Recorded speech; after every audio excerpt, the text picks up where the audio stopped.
मधलं काय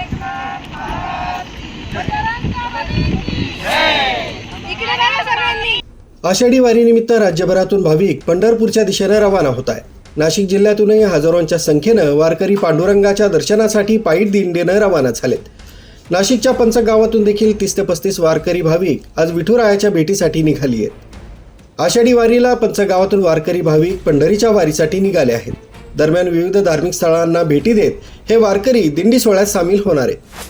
पंचगाव चौफुलीवर श्रीफळ वाढवून या यात्रेला प्रारंभ झाला. रेणुका माता प्रतिष्ठान नागापूर बोलेगाव ते पंढरपूर पायदिंडी सोहळा पंढरपूरच्या दिशेनं रवाना झाला असून पंचक गावातूनही सुमारे 30 भाविक या दिंडी सोहळ्यात लवकरच सहभागी होतील.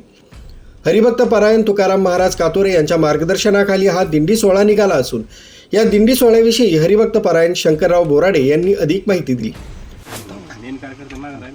आम्ही या दिंडीचं प्रस्थान होत असताना नुसतं पंढरपूरच नाही तर बाकीच्या आपल्या महाराष्ट्रातील अनेक दैवतांना आम्ही या ठिकाणी भेट देत असतो.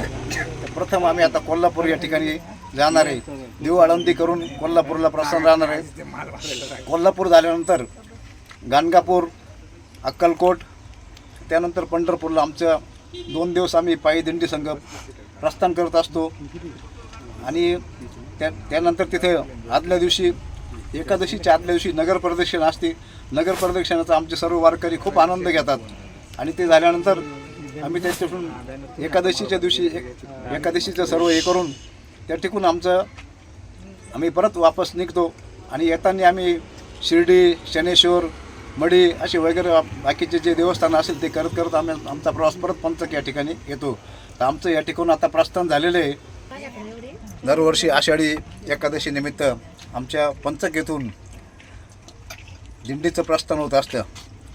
याही वर्षी आमच्या सर्व कार्यकर्त्यांनी या ठिकाणी वारकऱ्यांनी चांगला प्रतिसाद देऊन आमच्या पंचक गावातून पंचक ते पंढरपूर असा प्रवास या ठिकाणी होत आहे. आणि गेल्या 10-12 वर्षापासून आमची ही दिंडी निघत आहे. आणि ह्या वर्षी आमच्या सर्व वारकऱ्यांनी चांगला प्रतिसाद देऊन ही दिंडीचं आता प्रस्थान या ठिकाणी पंचकून होत आहे. तरी आमच्या दिंडीसाठी सर्व वारकऱ्यांच्या खूप खूप शुभेच्छा. धन्यवाद. पुंडलिक वरदेव हरी विठ्ठल, श्री ज्ञानदेव तुकाराम, पंढरीनाथ महाराज की जय. दरम्यान कोल्हापूर, देहू, आळंदी, गाणगापूर, अक्कलकोट असा हा यात्रेचा दौरा असून लवकरच हे सर्व भाविक वारकरी पंढरपूरला आषाढी वारीच्या सोहळ्याला पोहोचणार आहेत. मुख्य संचालक रवींद्र जाधव, लोकराज्य न्यूज, पंचक गाव.